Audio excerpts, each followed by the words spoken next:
You wake up and check your phone before you even sit up, and there is money in your account you did not work for yesterday. Not much, just enough to notice.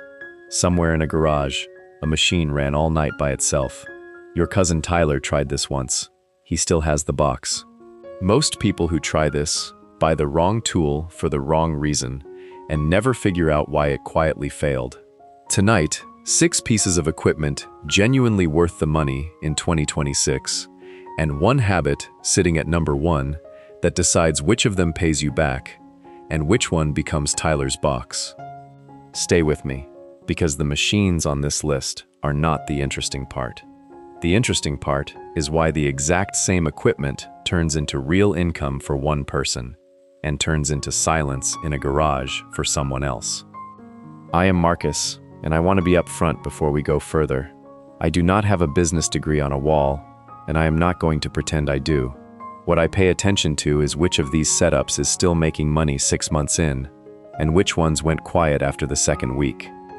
There is a pattern that shows up in almost every item on this list, and I am going to name it each time you see it, because once you notice it, you start noticing it everywhere else in your life too. Number 7.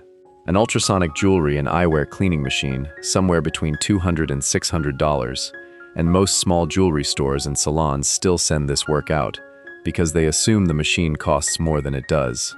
You start by calling 3 or 4 small shops near you, offering a flat weekly service, dropping cleaned pieces off the same day you collect them. You scale by turning that into a standing route once the first few give you a schedule. Here is the pattern already, in item 7. Nobody in this business is selling the machine. They are selling the fact that the owner never has to think about it again. Remember that sentence, because it matters more in a few minutes than it sounds like it should. If you are the type who writes numbers down instead of just nodding along, this is a good spot to subscribe, because item 6 is where the margin gets more interesting than the cost of the machine suggests.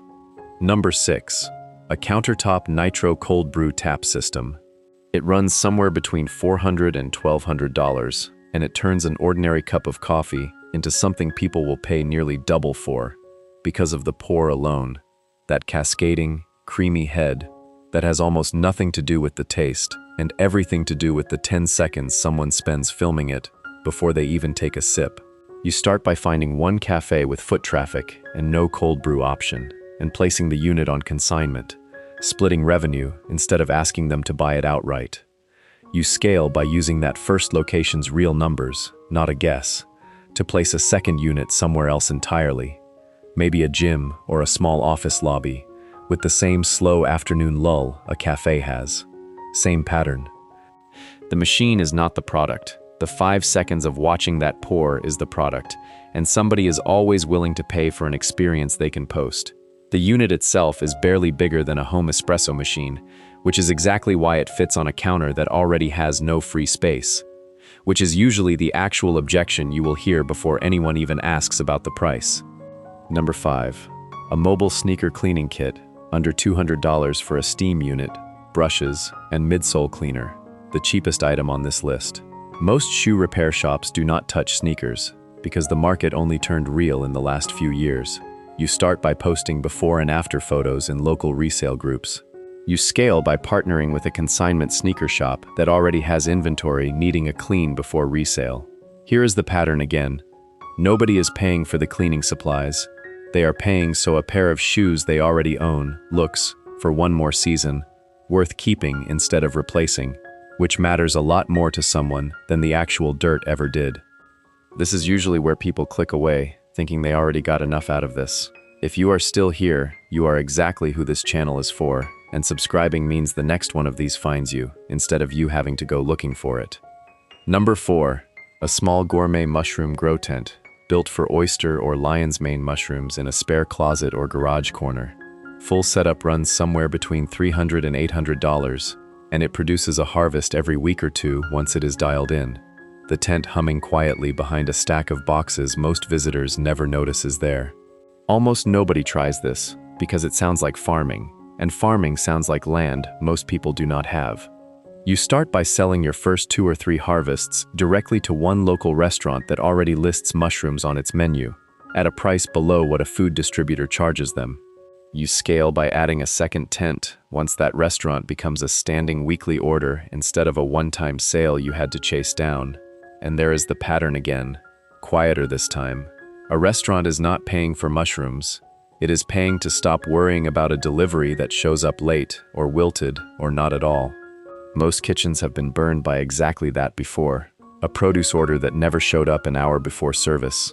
And a tent humming in your garage that harvests on a fixed schedule solves a problem that has nothing to do with mushrooms and everything to do with a chef sleeping better on a Tuesday night. Number 3. A compact ultrasonic vinyl record cleaning machine, somewhere between $300 and $900. And record collectors will pay a real premium to hear a scratched, dusty crate find sound close to new again. You start in local collector groups and one weekend record fair, charging per record with a bulk discount for full crates. You scale by partnering with a used record shop that would rather outsource cleaning than buy the machine itself and train someone to run it. Same pattern, one more time. Nobody actually cares about the ultrasonic bath humming in the back room. They care about hearing a record their father owned sound the way it did the very first time they played it, which is a feeling no streaming platform has ever once been able to sell them, no matter how good the algorithm gets. Number 2. A basic home theater and TV wall mounting toolkit. Entry cost is low, generally under $300 for a stud finder, a proper mount, and a cable concealment kit. And the income is almost entirely labor, so the margin is close to whatever you decide to charge for an evening's work. You start by offering flat-rate mounting through local classifieds, priced clearly lower than the big box store's installation fee. You scale by adding home theater setup and smart speaker installation as add-ons once you are already standing inside someone's living room with their trust already earned. And here is the pattern, one last time, before it changes on you completely. Every single item so far has been about removing a task somebody did not want to do themselves. And standing in someone's living room with a level in your hand is about as close as this list gets to that pattern in its purest form. We are 2 items from the one that actually matters, so if this has been useful, subscribe before we get there, because I do not repeat the number 1 spot in the next video. Now, if you only remember one number from this entire list, do not let it be any of the 6 you just heard. Let it be this one, because number 1 is not a machine at all, and if you were waiting for me to reveal the single best piece of equipment on the list, that machine does not exist. Number 1 is the order you do things in. Every item on this list works if you validate the demand first and buy the equipment second, and every item fails, no matter how good the machine is, if you buy first and go looking for a customer after. Call that gap what it actually is, the validation gap. It is the space between owning a machine and actually knowing anyone wants what it makes. And nearly every quiet failure on this list lives inside that gap, not in the equipment itself, not in bad luck, and not in picking the wrong item off this list. Ask yourself honestly, which of the 6 items you just heard you would have bought first and worried about customers second? And sit with that answer for a second, because most people have one already in mind before I even finish the sentence. According to publicly available data on small commercial equipment resellers, the overwhelming majority of unused machines, resold or abandoned within their first year, were purchased before a single customer was ever confirmed, not after. The author Thomas Stanley spent years studying people who quietly built real wealth without looking like they had any, and the pattern he kept finding again and again was almost boring. It was never the exciting decision that built the income.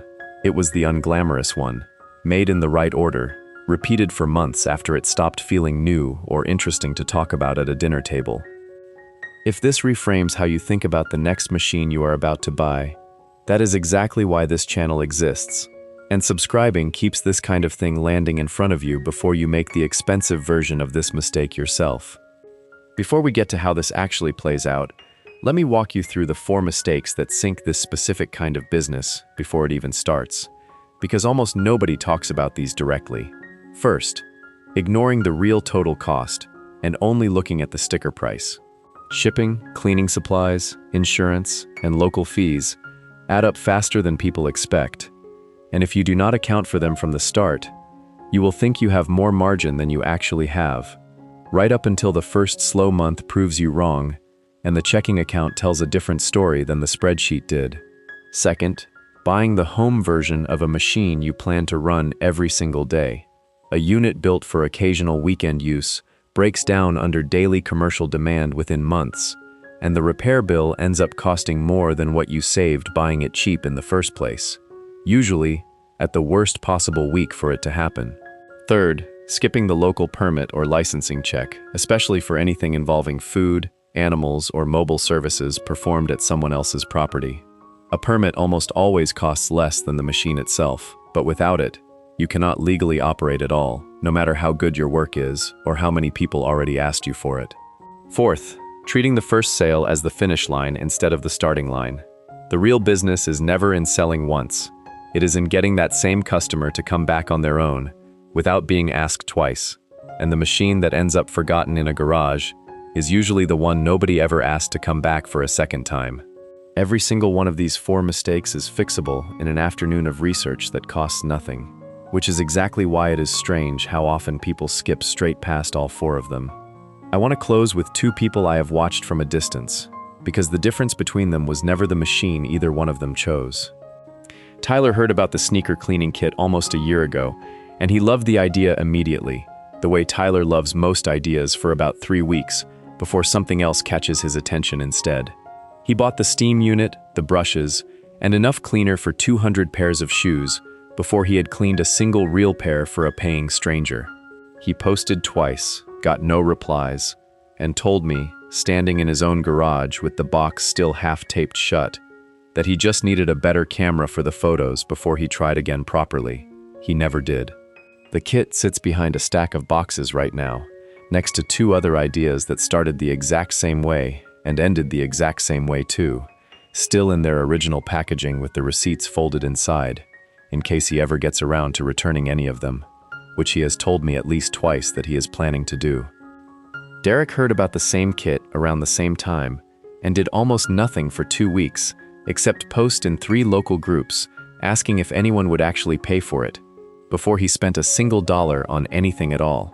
Once 4 different people said yes, and one of them offered to pay him in advance just to hold a spot on his weekend. He bought the same basic kit Tyler bought, for less money than Tyler spent, and cleaned his first 5 pairs that same weekend on his own back porch with a garden hose and a folding table. When I asked him why he waited those 2 weeks instead of just buying it the day he saw the video, he said something I still think about sometimes. He said he just did not want to be the guy explaining, a year later, why the box was still sitting unopened in his closet. 12 months on, Derek is not rich. He brings in a few $100 extra most weeks, working evenings around his regular job, and he has not touched his savings for an unexpected expense in almost a year, which is the specific thing he mentions first whenever it comes up, before he even mentions the extra money itself. The kit was identical. The order was not. If you made it this far, you already have something most people who only watch the title will never have. 6 real pieces of equipment, what they cost, what they pay, and the one thing that decides whether any of it goes anywhere at all. Pick one. Do not buy anything yet. Spend this week asking the exact question Derek asked before he spent a single dollar, in whatever local group fits what you picked, and see what actually comes back to you before you spend a single cent on the machine itself. That answer is worth more than anything on this entire list. I am Marcus, and I will see you in the next one.